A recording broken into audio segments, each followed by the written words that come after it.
বিশ্বনবী ওহুদের যুদ্ধের দিন, বিশ্বনবী ওহুদের যুদ্ধের দিন বর্মা পরেছিলেন, লোহার জামা পরেছিলেন।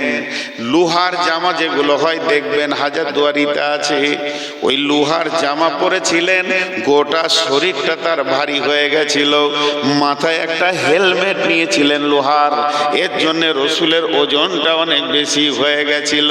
স্বাভাবিকতা থেকে বেশি হয়ে যাওয়ার কারণে রসুল চলাফেরা করছে, যুদ্ধ পরিচালনা করছে, কোন দিকে কাকে পাঠাবো, কোন দিক থেকে খবর নিব যে বেঈমানেরা কোথা রয়েছে।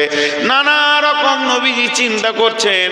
সামনে একটা উঁচু পাথর রয়েছে, বিশ্বনবী ভাবছেন এই পাথরে যদি আমি একবার উঠতে পাই, এই রাস্তাটা যদি আমি হাঁটতে পাই, তাহলে কাফেরদেরকে পরিলক্ষণ করে নেওয়া হবে তারা কোন জায়গায় কি অবস্থায় আছে। কিন্তু নবীজির শরীরটা এত ভারী হয়ে গেছে, স্বাভাবিক পাথরে উঠতে পারবে না। পাথরের কাছে যেছে আর আসছে। এই দৃশ্যটা কে দেখেছেন, কে দেখেছেন, কে দেখেছেন? হযরতে তালহা রাদিয়াল্লাহু তাআলা আনহু দেখেছেন। বিশ্বনবী তালহাকে ডাকেনি, বিশ্বনবী তালহার কাছে যুক্তি নেননি যে পাথরে কেমন করে উঠব। তার ব্রেন বলছে নিশ্চয়ই নবীজি পাথরটার উপরে উঠলে আমাদের দিনের অনেক লাভ হবে, তবে পাথরটাতে উঠতে গেলে কি করতে হবে, নিচে আর একটা ছোট পাথর লাগবে। এই নিচে যে ছোট পাথরটা লাগবে ওইটাতে পা দিলে তারপরে পাথরে উঠা যাবে। তাহলে এখন পাথর খুঁজে বেড়াও ময়দানে, কোথা খালি পাথর একটা পড়ে আছে সেটাকে তুলে নিয়ে এসো, তারপরে ওখানে দাও। কিন্তু বন্ধুরে, তালহা না তা করে তালহা কি করলেন, দৌড়ে গিয়ে ওই বড় পাথরটা নিচে শুয়ে গেলেন। আর শুয়ে গিয়ে বললেন, ইয়া রাসূলুল্লাহ, আপনি আমার বুকে পা দিয়ে উঠে যান, আমি আপনার জন্য সিঁড়ি হয়ে গেলাম। যেই বিশ্বনবী শুয়ে গেলেন আর আল্লাহ হযরত তালহা শুয়ে গেলেন, আর বিশ্বনবী তালহার বুকে পা রেখে পাথরটাতে উঠলেন। আর তখনই নবীজির মুখ থেকে বের হলো, তালহা রে, তুমি নিজের জন্য জান্নাতকে ওয়াজিব করে নিলে। চিন্তা করেন, তালহা বুঝে ফেলেছিল যে এখন আমাকে শুতে হবে। তারপরে কি হলো, হযরতে তালহা মহড়ায় ঘুরে বেড়াচ্ছে, বিশ্ব নবীকে খেয়াল করে রেখেছে কোন দিকে যেছে না যেছে। এমন সময় পেছন দিকে ঘুরে দেখে রোমান পাহাড়, সেই পাহাড়ে বেঈমানেরা চলে এসেছে।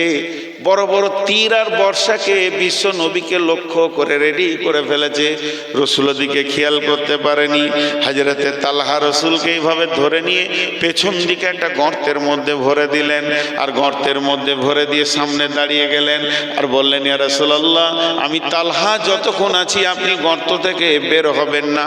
এবার একটার পর একটা বুকে তীর নিতে শুরু করলো। একটা, দুটো, তিনটে, চারটা করতে করতে 180 খানা তীর হযরতে তালহা নিজের বুকে নিলেন। বন্ধুরে আমার, তালহা ঢলে পড়ে গেল, রক্তের বৃষ্টি বয়েছে। এমন সময় কোন কুখ্যাত বেঈমানের পাথর এসে নবীজির হেলমেটকে ফাটিয়ে দিয়ে দাঁত দুটি ভেঙে দিলেন। রসুলের দাঁত পড়ে গেল, রসুল বেহুশ হয়ে গেলেন।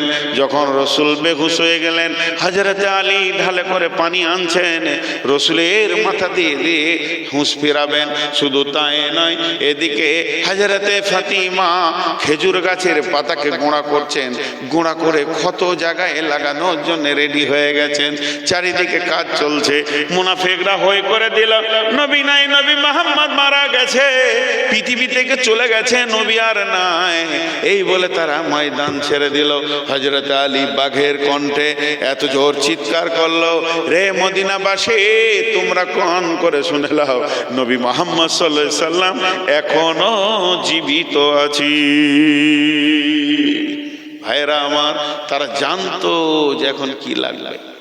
খন্দকের দিন বিশ্বনবী তাবুতে রয়েছেন।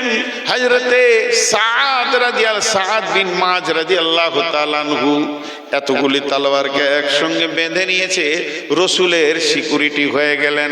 এবং যখন তলোয়ারটা নামালেন, গভীর অন্ধকার, সনসন সনসন বাতাস বইছে, হাড় কাঁপানো, এদিকে বৃষ্টি হয়েছে, বিজলিও বইছে।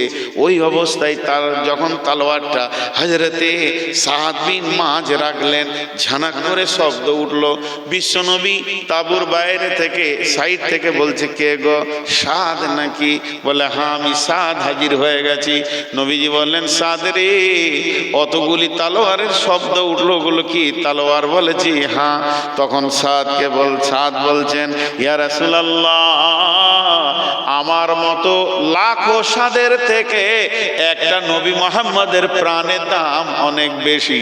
নবীজি গো, আমি সারা রাত আপনার সিকিউরিটি হওয়ার জন্য চলে এসেছি, কোনো বেঈমানকে আপনার তাঁবুর কাছে আসতে দিব না। নবীজি বলেন, রে সাদায়, আমার তাঁবুতে এসে তুই সিকিউরিটির কাজ কর।